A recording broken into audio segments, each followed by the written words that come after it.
June 6, 1944, Normandy, France. The sun hadn't risen yet, but the horizon burned with flickering flashes. In a concrete bunker on the bluffs above the sea, Heinrich Serverloh, a 20-year-old German machine gunner, sat behind his MG42. His fingers trembled, not from fear, but from anticipation. He had fired this weapon hundreds of times in training, but today, it would be war. WN-62, his position, wasn't just an outpost. It was the most heavily fortified strong point overlooking Omaha Beach, manned by 27 German soldiers with rifles, mortars, machine guns, and artillery support from inland. At 5:30 a.m., the American Navy opened up with everything it had. Battleships and destroyers lit up the coast with thunder. Concrete cracked, sandbags exploded, the bunkers trembled. But that position held. And then, the sea under turned black with boats. Heinrich took his position behind his MG42. His loader, Franz, slammed the ammo belt into place. They were trained to wait until the troops hit the waterline. But there were so many, hundreds, maybe thousands. The MG42 screamed to life. Its barrel glowed, shell casings rang like brass confetti. The beach below turned red. Every time Heinrich looked up, another boat, another wave, another belt to feed. He lost count of how many times he swapped barrels. The gun never jammed. It didn't need to. It was designed for this. By mid-morning, his loader Franz was dead, a mortar blast. Heinrich kept firing alone. They would later say that he fired over 13,000 rounds. Some claim more. Others say it couldn't have been humanly possible. But still, the Americans came.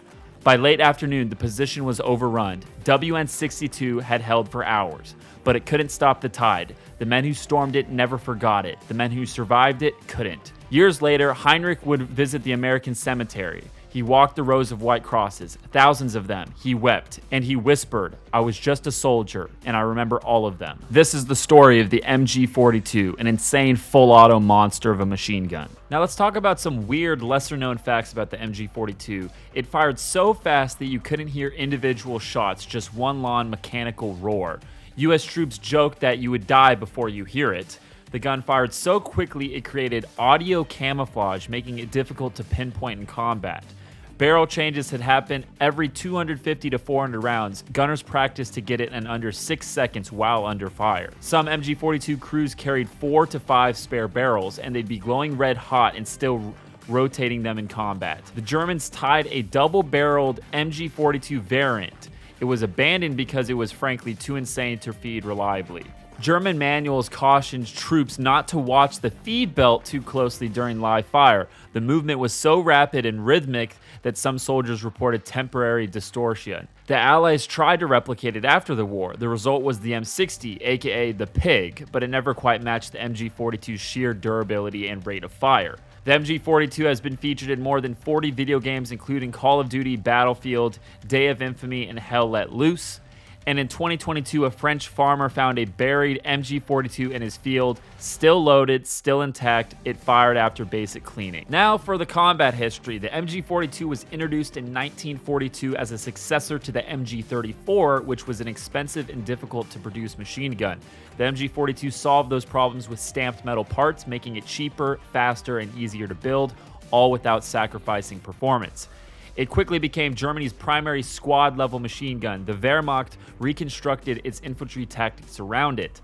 Instead of the machine gun supporting the riflemen supported the machine gun. Every infantry squad was built around 1 or 2 MG42s, supported by ammo bearers and riflemen whose job it was to protect the gunners and keep the belt fed. The MG42 was deployed in every major theater where Germany fought. North Africa against British and Commonwealth troops, Italy, where mountainous terrain turned machine guns into kingmakers, Normandy, where American forces fought against the layered of MG42 nests, and the Eastern Front, where the Soviets learned to fear its right. The MG42 made such an impression that the British commandos were trained specifically in how to silence MG42 positions. Entire tactical manuals were created to handle nests. Post-World War II, Germany continued using modified MG42s chambered in 7.62 NATO, or the MG3, which remains in service in over 30 countries to this day. In Pakistan, Turkey, Greece, Brazil, and Iran, MG3s were either licensed or locally produced. In the 1960s and 70s, the MG42 captured or copied showed up in African conflicts, including the Rhodesian, Angola, and Somalia wars. Even in modern insurgencies, MG3s and vintage MG42s are still used from rooftops in technical vehicles. Now, the MG42 is recoil-operated, roller-locked machine gun. It's belt-fed and manned by a two-person team, a gunner and assistant who manages the ammo belts and barrel swaps. The cartridge was originally a 7.92 by 57 Mauser.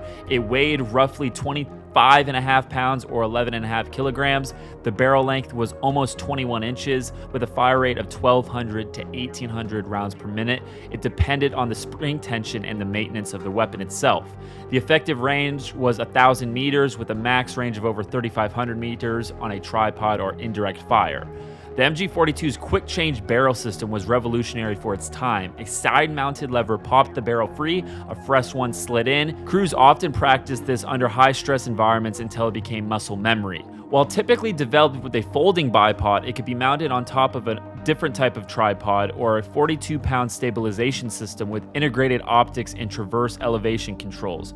On a tripod, it could even serve as indirect fire rolls. Now, some different accessories and variants use anti-aircraft ring sights for shooting at planes. It could also be fitted with a drum-style belt carrier for mobile support fire.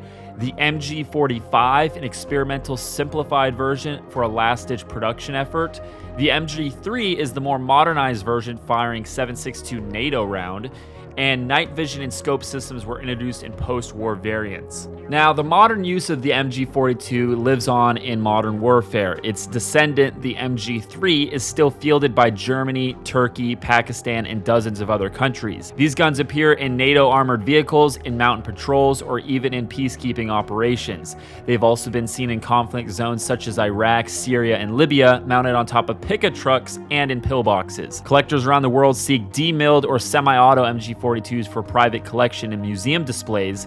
Reenactment groups use live firing or blank converted units in World War II events. Now, pop culture won't let this fade. You've probably heard it scream in Saving Private Ryan, Call of Duty, Medal of Honor, Hell Let Loose, Battlefield 5, and countless other documentaries and movies. Now, today, owning an MG42 is a rare privilege. Original World War II era models are considered Class 3 firearms in the US, requiring special licenses, background checks, and deep pockets. Prices for authentic MG42s can reach $50,000 to $100,000 depending on condition, originality, and provenance. Many are now preserved in museums, reenactment groups, or private collections. Some have been converted to semi-automatic, allowing collectors to own and fire them legally with the right permits. And then there's the Lego scale. Thanks to BrickTactical, you can get fully detailed one, injection molded, that fits in your minifigure perfectly. It may not fire 1,500 rounds a minute, but it will dominate your shelf or your battlefield just the same. Now, to understand how advanced the MG42 was, let's compare it to its competition at the time.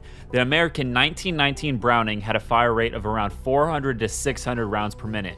Reliable, yes, but it felt sluggish next to the MG42's blistering 1,200 plus rounds per minute. The British Bren gun was a lighter and mobile machine gun, but magazine fed and was limited to 500 rounds per minute, designed for precision, not suppression. The Soviet DP-28, often called the record player, was durable and slow to reload and prone to jamming in the cold.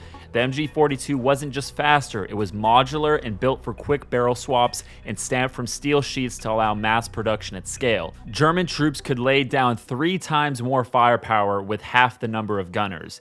In simulated tests after the war, NATO analysts said that the MG42's volume of fire was sufficient to substitute for a full squad in a defensive position. That's not a machine gun, that's a force multiplier. Now, if you've ever played a World War II video game or watched a gritty war film, chances are you've heard or seen the MG42's unforgettable sound. In Saving Private Ryan, the machine gun nests on Omaha Beach were so accurate that real MG42 recordings were used in the sound design. Band of Brothers recreated the Battle of Karatin with MG42s chewing through hedgerows. Games like Call of Duty, Battlefield, and Hell Let Loose feature it as a high-risk, high-reward weapon, brutal rate of fire, but hard to control. Even outside of serious depictions, the MG42 had appeared in alternate history fiction Lego animations and Hollywood parodies, because nothing says bad guy like a buzz of 20 rounds per second. It's not just a weapon, it's an audio signature of World War II. Instantly recognizable, always terrifying. Now, the MG42 influenced modern machine guns in a lot of different ways. It was foundational. After World War II, every major military studied it, and many didn't just study it, they copied it.